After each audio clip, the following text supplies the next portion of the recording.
we begin the R&D, and the promise is kind of obvious, right?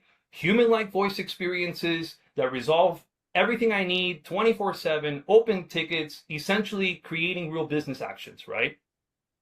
And we started demoing these things, and as demos, it's magical, right? It's just mind-blowing. But when you start pushing these products to their limits, when you start putting them in real world conditions, right? You introduce, for example, background noise, multiple people talking, tool execution, question asking, peak traffic time, the cracks started to show up in these services. Okay. So what were some of the things that we started seeing as we were testing? So first things first is execution speed and speech pacing was varying. It was weird.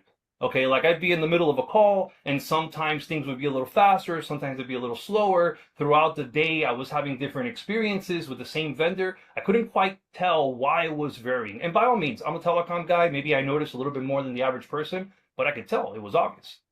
The next thing was agents often were speaking over me or they were waiting way too long, right? Anybody ever talk to a voice agent? You say something and it feels like it's like 5 seconds before it does something or it talks back. It felt awkward.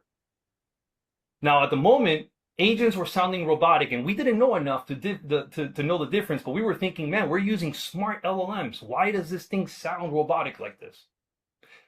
Call routing and transfers were super clunky, right? The reality is these things, it didn't feel like they were made for VoIP to begin with or for integration with phone systems.